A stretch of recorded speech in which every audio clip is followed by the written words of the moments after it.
I mean, how flexible are you? Because I'm watching this clip of Draymond and he is hiding behind the idea that he's just not flexible. Draymond, can you just walk us through what happened there? My leg got grabbed. Second time in 2 nights. Referees just watch it. I got to land my foot somewhere. And I'm not the most flexible person, so it's not stretching that far.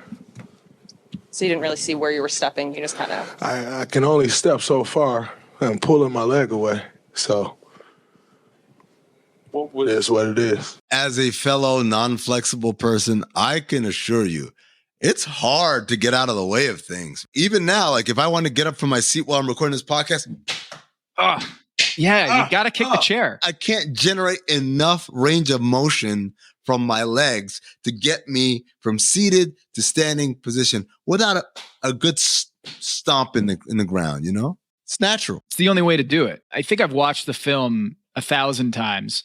And I go back to like the Ethan Strauss idea. No matter what you see, you're only going to view it through the lens by which you view Draymond Green and the Kings or Sabonis. Oh. It's like if you come in thinking Draymond is a dirty player, there is no chance that you will see this other than he obviously stomped him. Obviously, he should be suspended or whatever. However, if you're a Draymond stan, if you love the Warriors and want to keep them around for game 3, you'll look at this and be like, dude, Sabonis was grabbing Klay Thompson, tried to pull him down. And when that didn't work, he had to go to plan B, which is wrap his arms around Draymond Green and try to take him down that way. I don't know. Feels like both of those sides are right. Well, where does this rank in the hierarchy of Draymond ridiculousness? Is this ahead of kicking Steven Adams in the dick?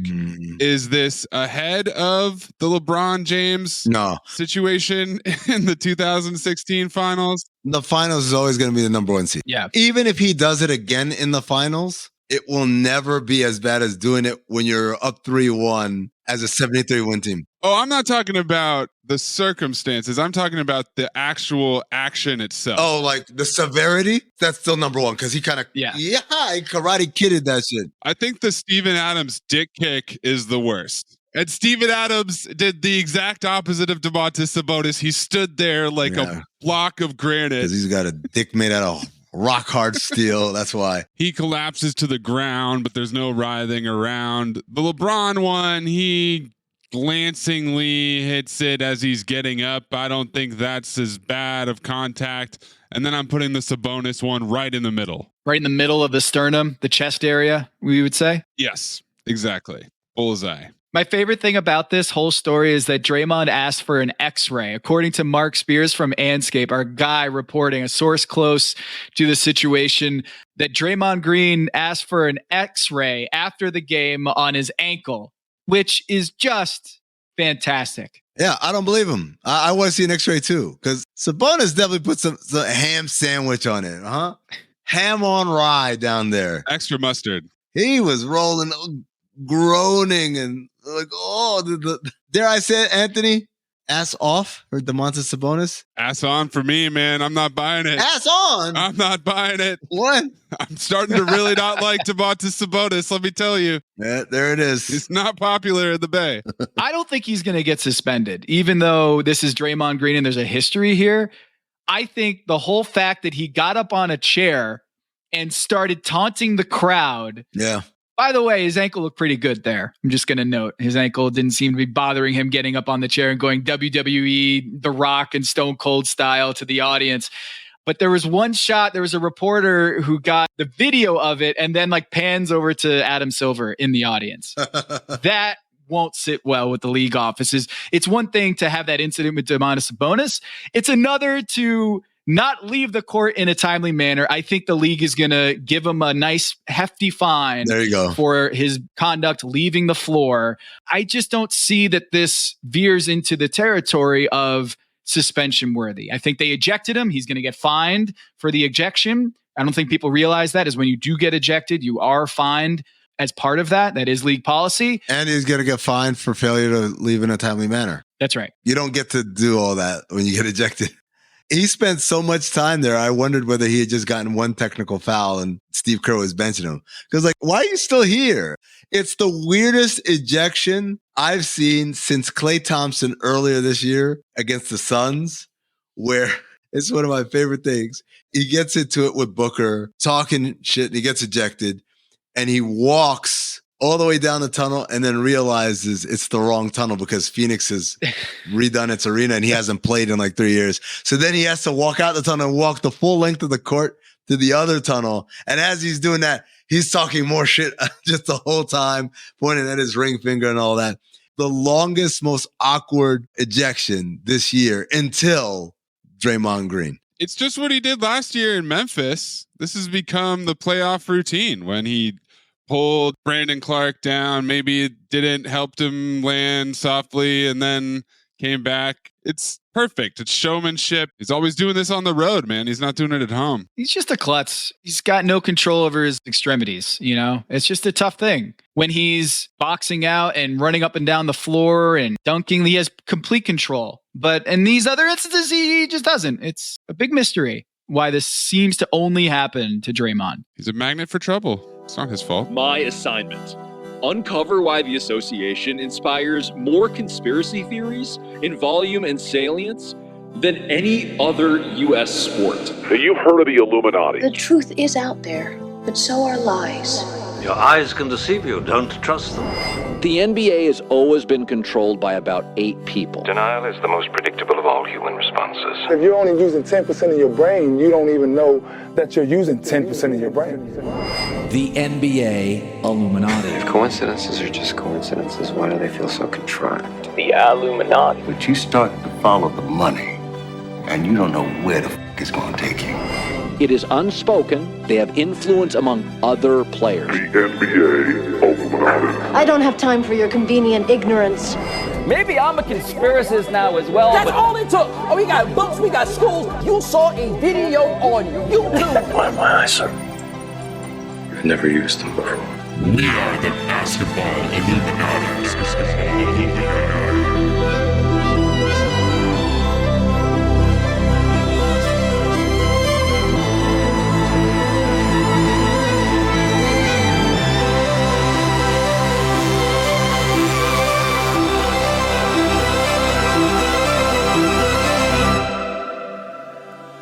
This is Basketball Illuminati. I am Tom Haberstroh, and as always, I'm joined by the 5-star Illuminarmy generals, Amin El Hassan and producer Anthony Mays.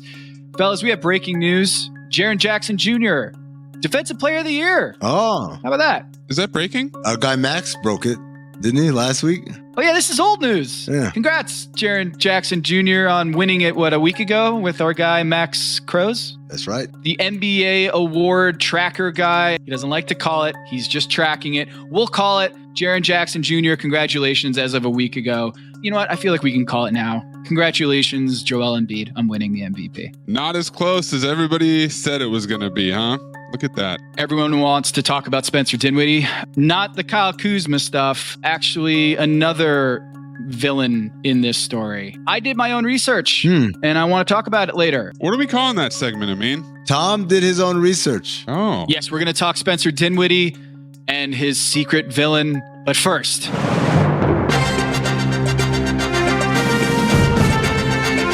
you are listening to The Agenda with Tom Haberstroh and Amin El Hassan. Guys, I can't tell you how delighted I was to be scrolling through my Twitter this afternoon and seeing in the middle of the playoffs a banner photo on The Athletic, an NBA player poll, this breaking news story that has a bombshell after bombshell of what players think is the best coach in the NBA, the worst coach in the NBA, the best defender in the NBA, the most overrated player in the NBA. But of all of the photos they could have chosen, one of the 3 photos they used in the banner photo is of James Johnson. There was an editor at The Athletic who was sitting there like, how are we going to get people to click on this? I mean, we can put Embiid on there. We could put Giannis, maybe Steph, LeBron. No. One of those 3 needs to be Mr. Bloodsport, James Johnson. Was he the one that was polled? Yeah. Is that why? I'll be honest. I forgot he was still in the league.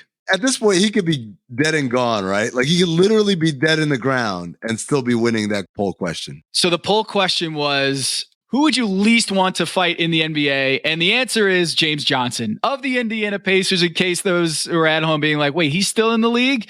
James Johnson was the lead vote getter there. And the second one was Steven Adams.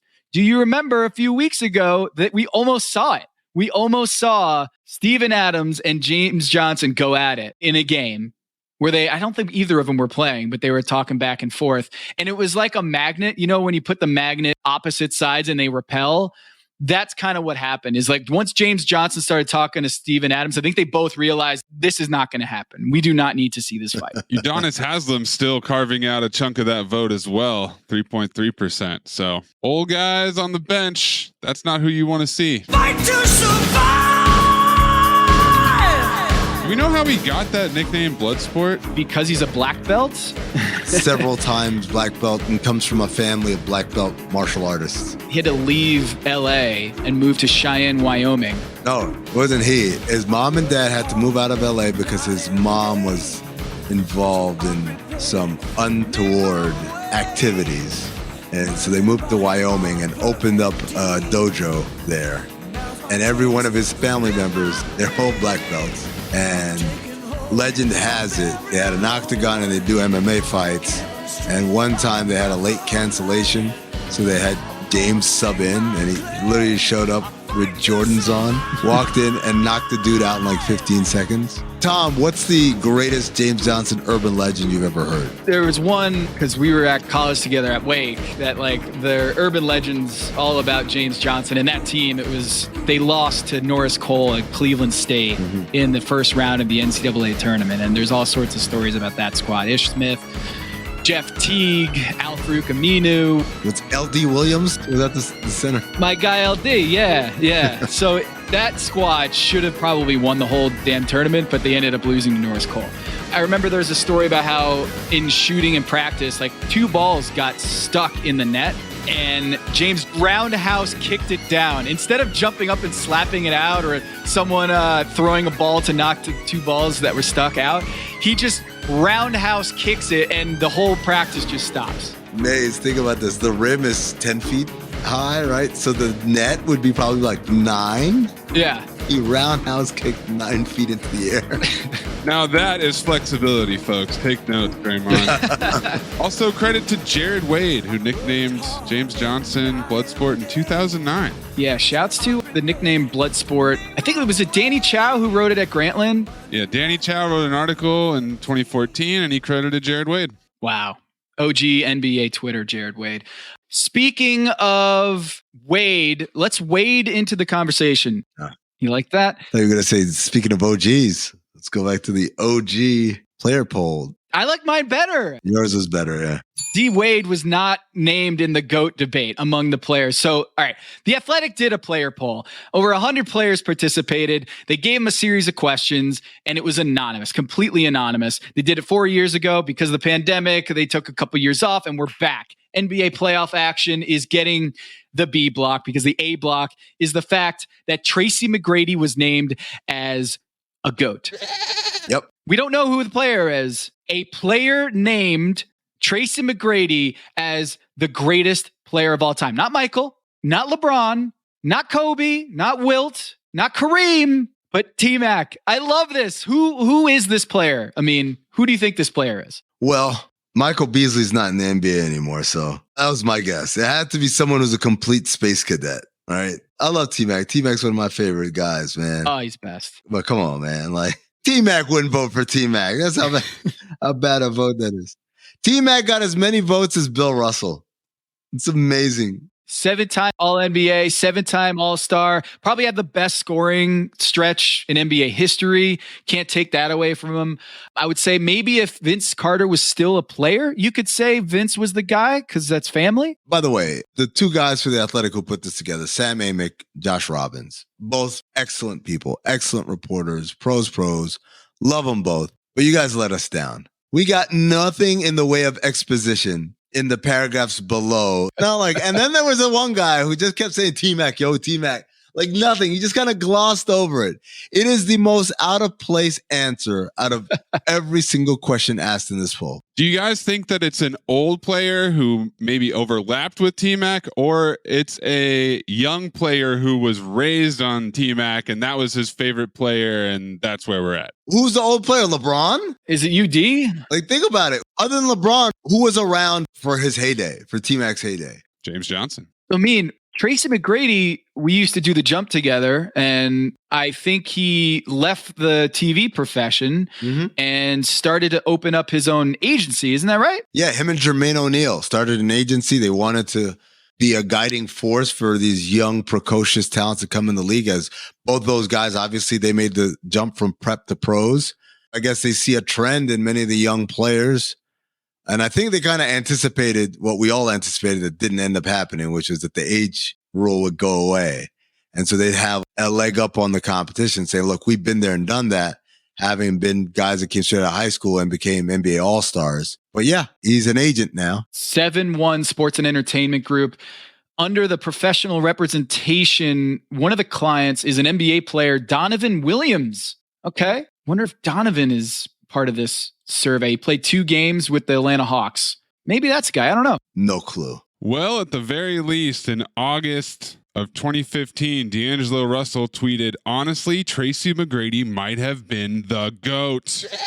Has anything changed his mind in 8 years? Who knows? But it's equally curious who voted for Bill Russell and put Bill Russell at the same level as T-Mac. How dare they? All right, so that one I can figure out because it's someone with a lot of rings. It's someone who plays elite defense and thinks of himself as like kind of like a modern day Bill Russell. Who would that be? Is it obvious who it is? I'm not flexible on who this person is. I will not bend my ankle. It's Draymond Green. Also, Drew Holiday. I didn't know this, but NBA players love Drew Holiday. They love some Drew Holiday, man. Wow. They love them some Drew Holiday. Well, they don't love being guarded by him. Yeah, he was the number 1 vote getter for who's the best defender, 29% of the vote. Lou Dort got 11%, so he was in second. Lou Gentz. Jaren Jackson Jr., 8th among players in the Depoy vote. It's always weird, man. They buck so hard against what is pretty conventional wisdom, right? Why? What's going on, NBA players? I tell you why. Why? They love Reddit. They saw the Reddit post that called him a fraud. Didn't Joel Embiid say that the other night? Only $3. I probably need a Memphis goalkeeper. The most underrated player in the NBA, Drew Holiday. There was a whole host of players. The other category was the lead vote getter on that question. But Drew Holiday, 18% of the vote. Shai Gilgeous-Alexander, Mikal Bridges, followed by Jalen Brunson and Jaden McDaniels. So they think he's underrated, but he's also the best defender. I guess it's kind of semantics. You can be the best defender, but not be Depoy, but also be underrated. I'll tell you what it is. This is really easy. This is an example of the groupthink of when people say something and they all believe it.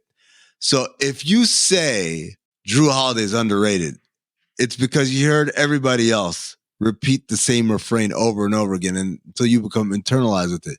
But when asked who the best defender is, you say Drew Holiday, thinking, I bet you no one's going to say this name, but I'll tell you who it is. And then everyone else says that thing because no one else is going to name it. And it turns out he's the number 1 vote getter. Yep. It's boring to name Giannis, right? It's boring to name Rudy Gobert. Where did Rudy, our boy Rudy, where did he? Rudy, who was 3rd in the 2019 poll, received 0 votes. Oh, no.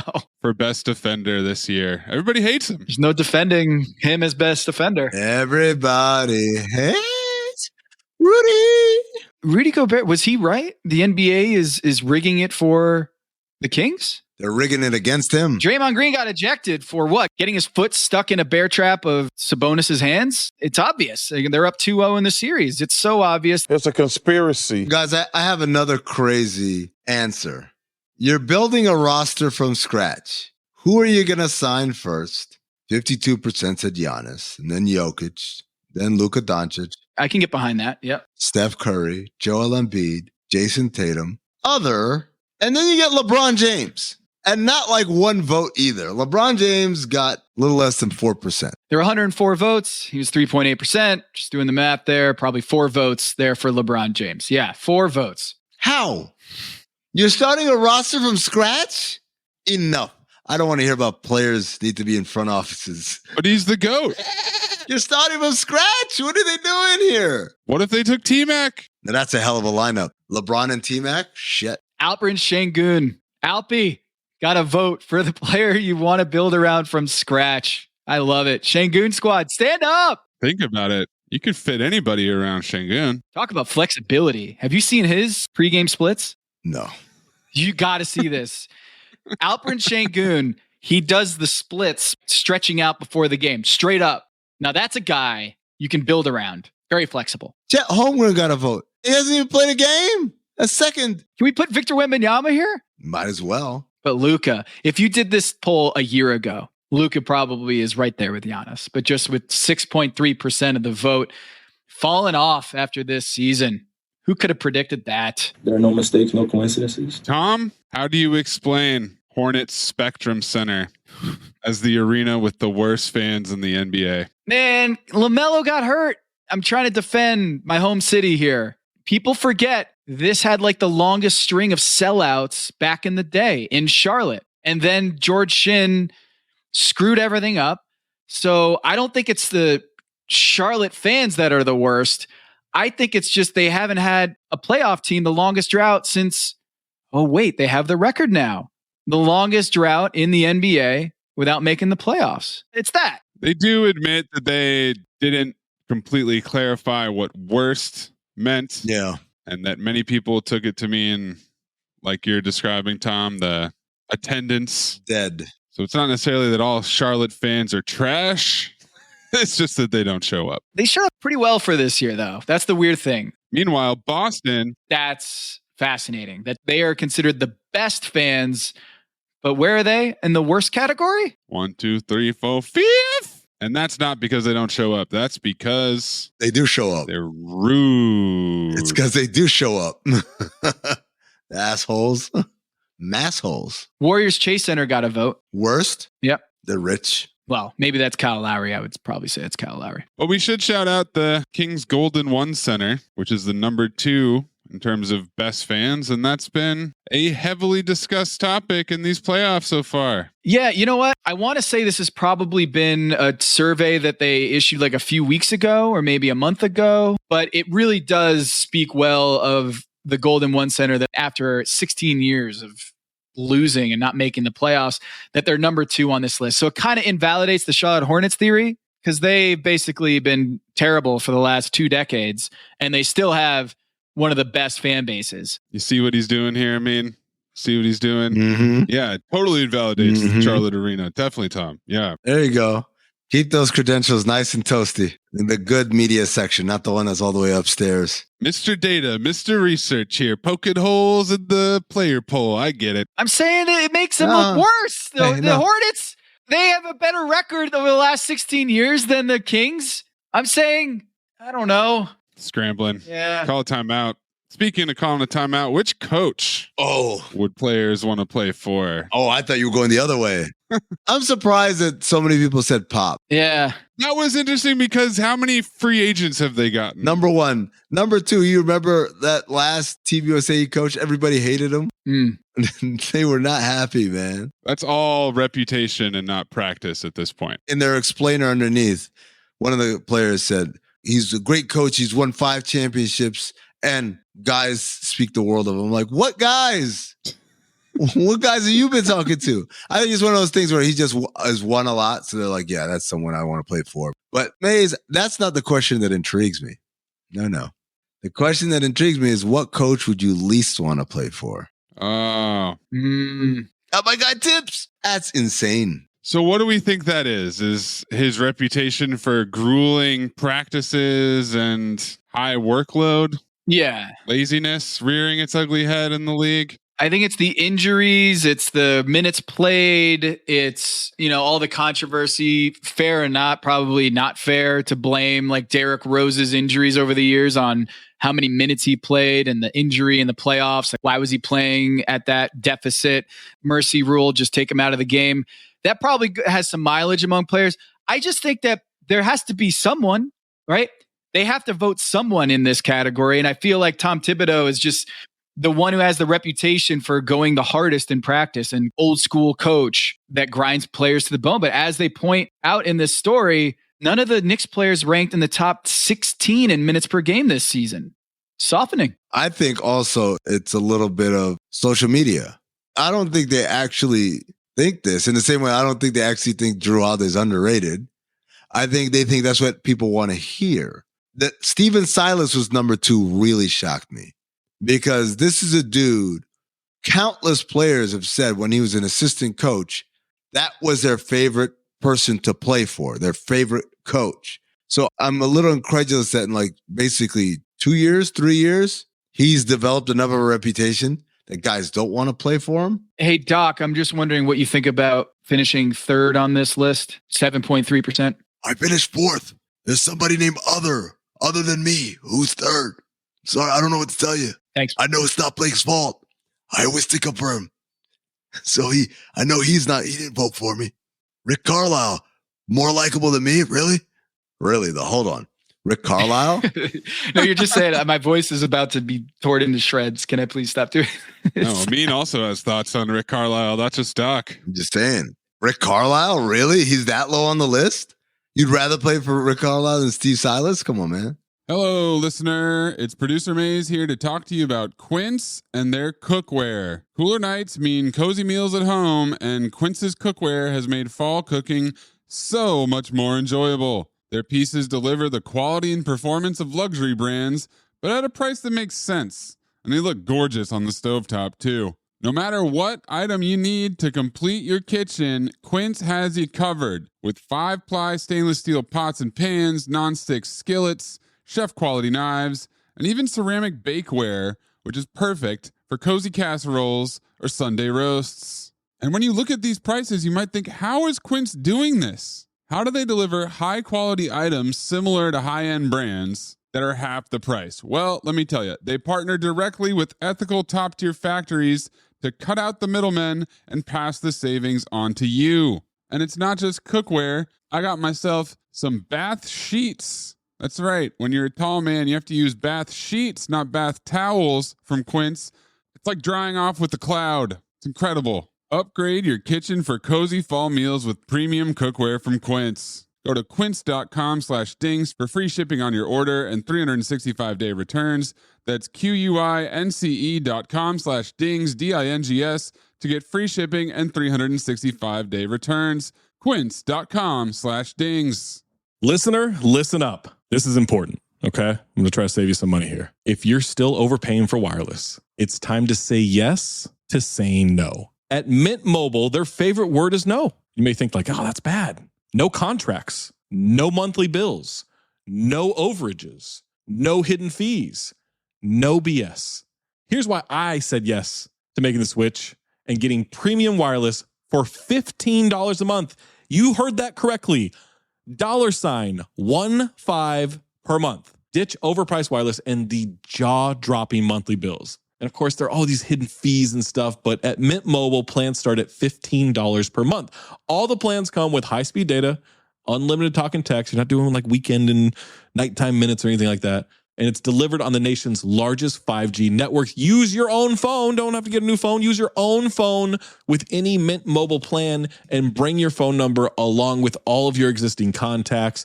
I switched months ago. People have asked, did you actually switch? Yes, I actually switched months ago, and I don't know what to do with all this extra money. I've cheated the system here. I've rigged something. This is an Ocean's 11 situation where I'm stealing wireless from Mint. That's how good a deal it is. Ready to say yes to saying no? Make the switch at mintmobile.com/dings. That's DINGS. That's mintmobile.com/dings. Upfront payment of $45 required, equivalent to $15 per month. Limited time new customer offer for first 3 months only. Speeds may slow above 35 gigabytes on unlimited plan. taxes and fees extra. See Mint Mobile for details. All right, now let's get to the good stuff. Couple poll questions down. Who is the best ref? No. We don't need best ref. I don't care who players like. I want to hear who they hate. Who is the worst ref according to NBA players? Other. Oh, that son of a bitch. Come on, man. I don't want to play for him, and I don't want him repping my game. That son of a bitch other. Including all of them, and they're all damn good. Each received 1 vote. Oh, wow. You know what's interesting to me here is what arena has the best fans got 103 votes, but who is the worst referee got half that, 59 votes. No anonymity can defend people thinking that they will get called out for putting pen to paper. They don't want to put their name on it. You know, who knows? Maybe The Athletic, somehow this list comes out and they have the list of Scott Foster's voters. 59 votes, Scott Foster at 25%. So what is that? 15 votes? How many votes did Chris Paul have? Chris Paul, at the time of this recording, 13 straight playoff losses with Scott Foster officiating. He is 2-17 career with Scott Foster officiating his playoff games. And that is also his record against the spread. His team's record against the spread is 2-17. All right, best ref. Let's do it. Who's the guy? Who's the man that everybody loves? Oh, it's my buddy. He's calling the game. Who is it? Tony Brothers. What? Tony Brothers, yeah. Wait, Tony Brothers had finished second, and who's the worst ref? Yeah. Very polarizing figure. Bizarre. I guess to be fair, Scott Foster did finish third in best. Really? Behind other and none. That's everyone who's not Chris Paul voting, right? Mm-hmm. I gotta feel like if you see the ref a lot, these are guys who've been around for a long time, right? If you're asked for random NBA players, who is the best ref? They might only know a handful by name. Like new players in the NBA, do they know every referee by name? So I kind of feel like Tony Brothers and Scott Foster, just by virtue of watching the NBA over the last 30 years or 20 years, they're household names in terms of referees. So I'm not totally surprised that both of those guys are on the best and the worst list. It's one of those things where it's like their names come up because that's the only names they can think of as far as refs. That's my thing. Like the answer is merely just name a ref. Just name a ref, and they came up with that. Tony Brothers, there are 66 votes in this, so it's 7 more than the worst ref, so they're more likely to respond with the who is the best ref. And Tony Brothers got 29%, Zach Zarb at 18%, none in various forms, 11%, and Scott Foster, third in the individual vote, James Capers, Mark Davis. You know what? I know this is anonymous, but I'm pretty sure I can tell you who didn't vote for Tony Brothers as the best ref. Oh, yeah? Who's that? Well, I actually did some research. What does that look like? You doing your own research? Are you doing studies yourself? Are you in the lab on a nightly basis? What are you doing? Do your own research. Do your own research. Do your own research. Do your own research. Doing your own research. I'm not a scientist. I'm not here to tell everyone that this is it. For me, it's just giving everyone a chance to do their own research and find their own knowledge.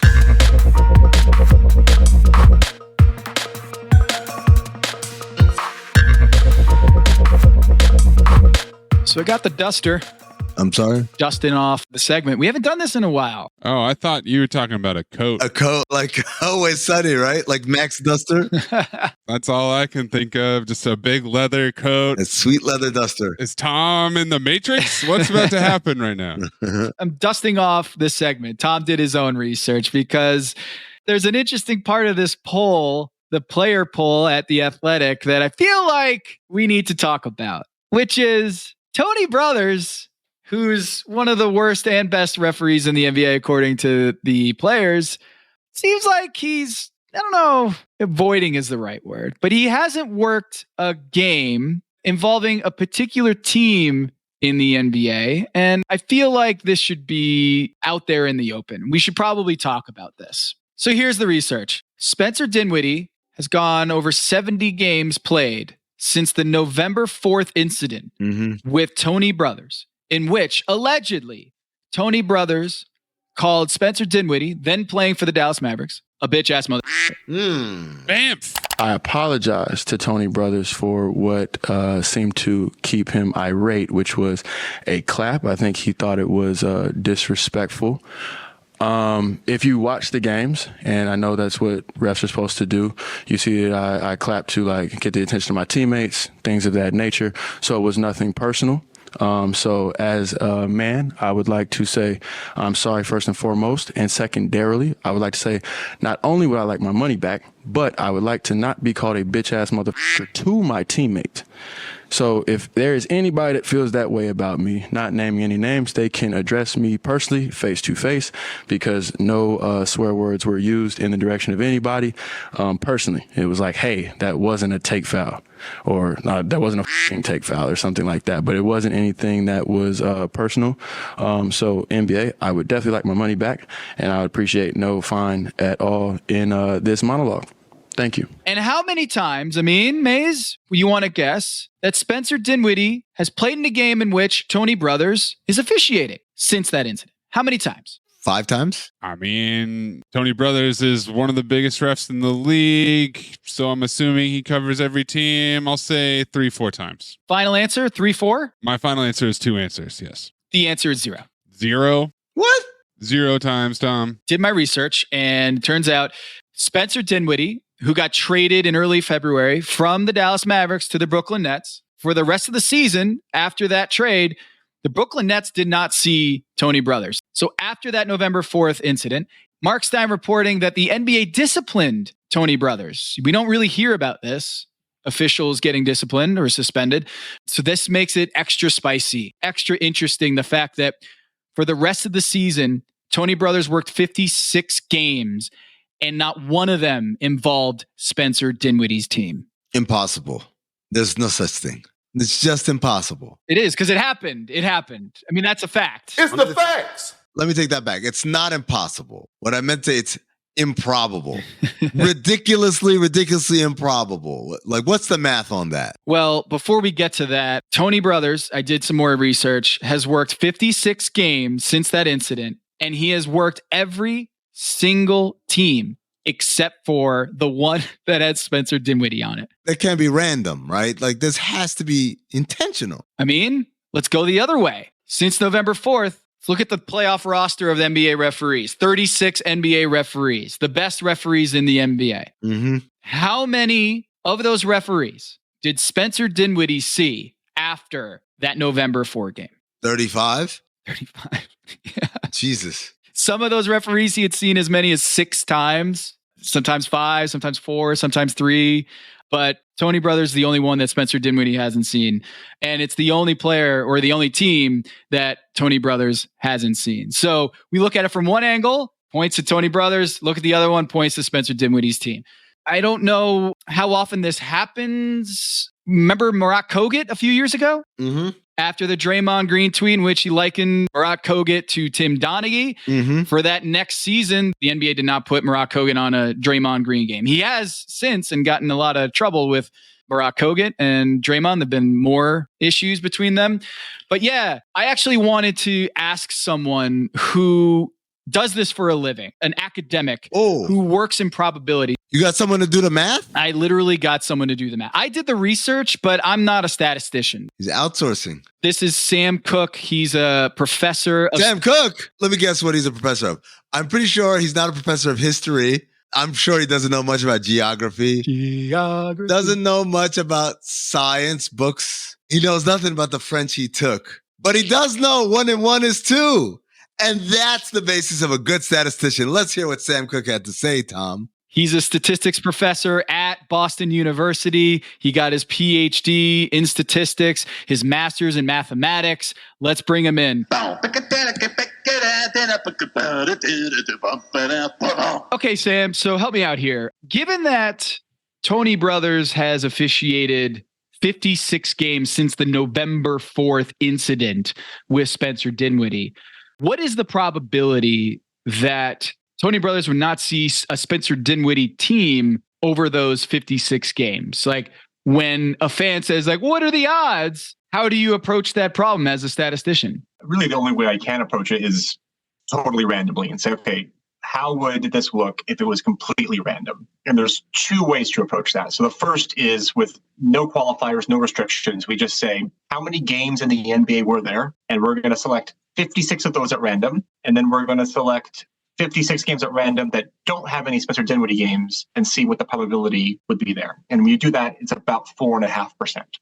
So with no qualifiers where you could pick 2 games on the same day or 3 games on the same day, with no extra information, I would randomly say at worst 4.5%. So you're saying you could pick 2 games on the same day in this scenario, but in reality, Tony Brothers can't clone himself or Spencer Dinwiddie can't clone himself. And those probably out, right? That's right. So I like doing that because it gives me kind of like a ceiling.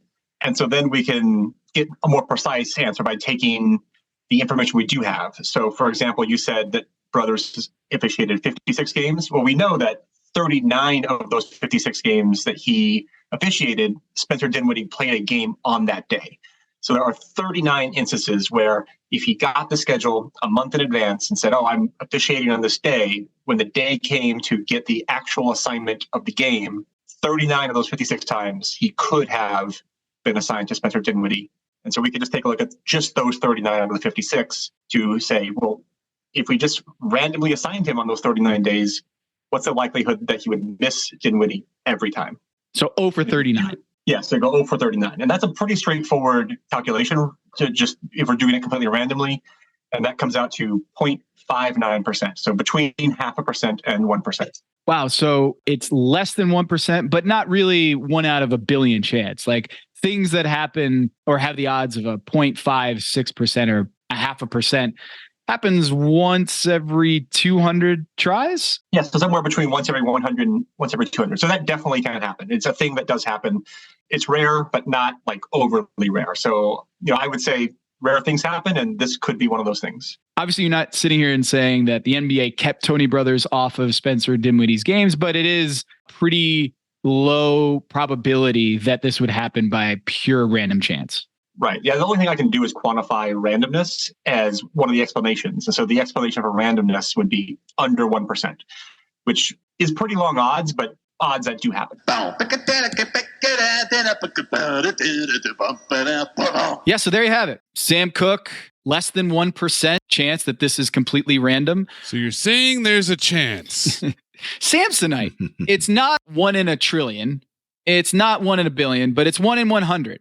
That this would be completely random noise, that Spencer Dinwiddie just so happened to never see Tony Brothers over the last several months. And that is extended into the playoffs. The first 2 games, Spencer Dinwiddie has not seen Tony Brothers. So far, they have been separated again here in the playoffs. We don't have much time here with the Brooklyn Nets, it looks like. I don't know, Tom. Now that we're calling attention to it, my third eye tells me we might see Tony Brothers in Brooklyn in the next 2 games. Okay, all right. So that's a lot of math. And under a 1% chance sounds like an insane probability. Dare I ask, has this happened with any other combination of ref and particular player in the NBA? Right. So there's no referee that hasn't seen, I guess, qualified referee, playoff referee that hasn't seen Spencer Dinwiddie, but there are a lot of other referee team matchups.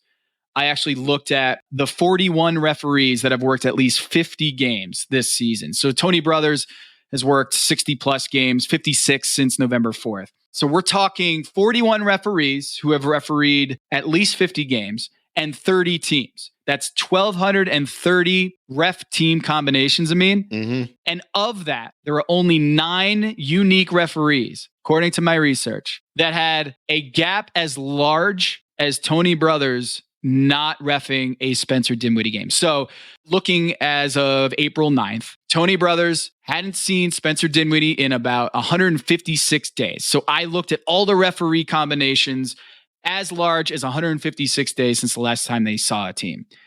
And we got 9 referees. And one of those referees, Sean Corbin, has missed the Clippers and the Milwaukee Bucks. So 10 out of 1,230, do the math, that's 0.8%. Less than 1% again. So you're saying there's a chance. The math is on the money. So are we just lucky? Are these like just lucky situations? I don't believe in luck, guys. I'm going to say this right now. I don't believe in it. I don't believe in luck. I think that things, when you're talking about probabilities that small, we're talking about orchestration. We're talking about directives coming from up above, specifically saying, hey, this is a problematic situation. And rather than just accept that their guy messed up, how they do it is, oh, we'll just schedule you this way or schedule you that way. He doesn't ever have to run into him. Cowardice. That's what I say it is. Wait. I mean, what you're saying is Ben Taylor wouldn't have been on the Fred VanVleet game after that. But the NBA did put Ben Taylor on a game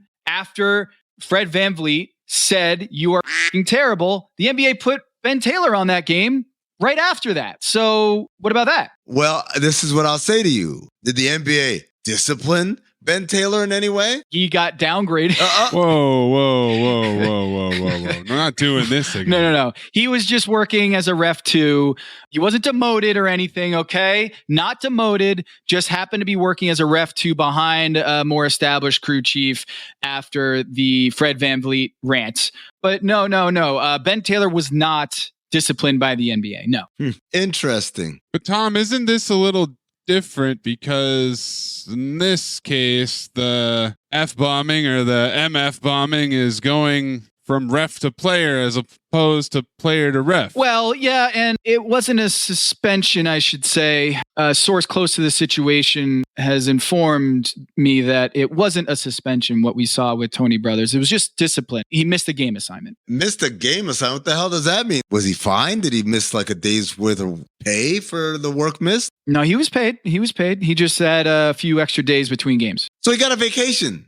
He got PTO? Well, I mean, he wants to work games. If I'm told I don't need to show up to work, but get your money and then come back on Monday, that's a vacation. That's PTO. I accept that offer. Yeah. Hey, where can I get that treatment? You know what's really making my third eye water on this one? Onions. Is that he switched teams. So it's one thing to not have Dallas on the schedule for a whole year, to not have Brooklyn on the schedule for a whole year. But then there's when he got traded. And in my mind, now I'm no statistician. I'm not Sam Cooke. I don't know much about mathematics.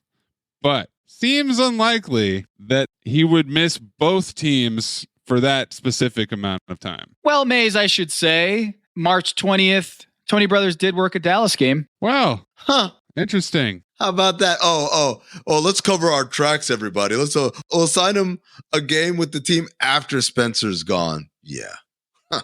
Fool me once. Oh, come on, Amin. I'm just saying. Okay, now you're going overboard. Miraculously, very conveniently, he doesn't ref a game for that team until after the guy's been traded away from there. Let me guess. He reffed the Brooklyn game before Spencer got there? Yeah, that's actually true too. Oh, yeah. Convenient. Guys, look, dots. Some people see random dots. I see a pencil. Draw the lines, connect those dots. Those dots connected or crossed out? You know what Tom Habistro is? You are a traitor to the nation. No! Yes, you are. You out here. Spin alley, poking imaginary holes in this airtight argument that Mays and I have. It too, Tom. Look, it's statistical noise. It's random noise. It just so happens that after the trade, Tony Brothers does work a Dallas game. And before the trade, he works a Brooklyn game. And look, they don't even cross paths in the schedule. What, like a handful of times? I mean... Hey, how far in advance does the league make these schedules? I've heard a source close to the situation. I heard it from up on high that they get their schedules like a month in advance. Okay? That's plenty of time to expertly maneuver so you avoid certain situations. That's all I'm going to say about that. Once again, as I remind everybody, I'm not saying anything. I'm just asking questions. So it takes a month to make a schedule. Spencer Dinwiddie gets traded on February 5th. And then, lo and behold, Tony Brothers works a Dallas game on March 20th. Tom, do me a favor. Take a look at the schedule. Okay. Yeah. How many days did their schedules overlap? Meaning days where Tony Brothers was reffing and Spencer Dinwiddie was playing. Ooh, since November 4th, I've got 11. Oh, no. It's way higher than that. Sorry. 39 instances. Yeah, 39 instances of them overlapping on the same night. Oh, they didn't have a chance. There could be different time zones, right? Like Spencer could be in Boston. How many? How many were in different time zones? Oh, man. March 29th. Oh, no. Don't look at the schedule. Don't look at the schedule on March 29th. Don't do it. Let me guess. He was in Brooklyn and Tony Brothers was doing a Knick game? Yeah. No, come on, man. Yo, man, you can't be this obvious. You cannot be this obvious. Come on, man. What are we talking about, man? There's only 11 instances that I could find that they were in the same time zone. Look, what are the chances? It's not every night, okay? Let's look at this one. December 19th, Dallas at Minnesota. This was before the trade. So Spencer was in Minnesota. And look, Tony Brothers was in New Orleans that night, okay? February 15th, okay. Tony Brothers was working a Boston game in Boston, and Spencer was on the Nets at this point playing against Miami. But hey, over the next several weeks, they didn't cross paths. And so what are you going to do? It's just a schedule. That's how the cookie crumbles, Sam Cooke. I don't know much about schedule making, but I do know how to do my own research.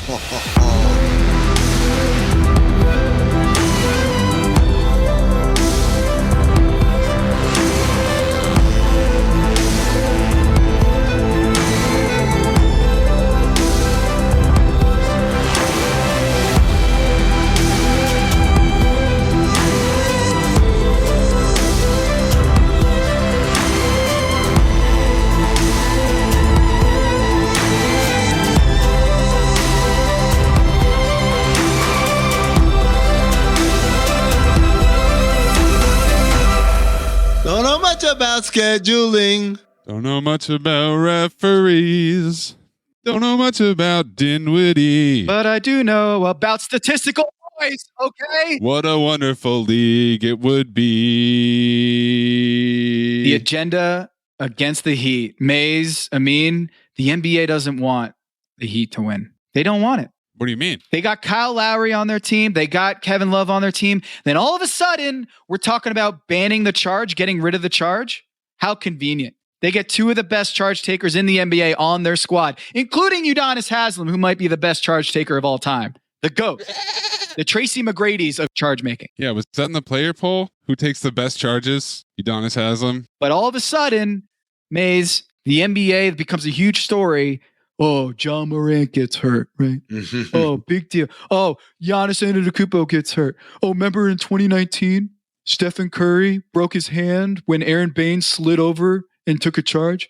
Oh, now suddenly we're going to get rid of charges. It's just an agenda against the Miami Heat. They don't want to see Pat Riley win. When was the last time the Miami Heat had any success, right? Think about it. 2 years ago or last year? Yeah. How do you feel about Bobby Portis bumping into your boy, Spo? Were you outraged? Did you want to fight? Did you want to get to the screen and fight Bobby Portis yourself? Yeah, it just reminded me of Bumpgate from that first season in the Heat Index when LeBron and Spo bumped into each other and pretended that it wasn't, Hey, you know what it was? What? Statistical Noise. That's called a callback, folks.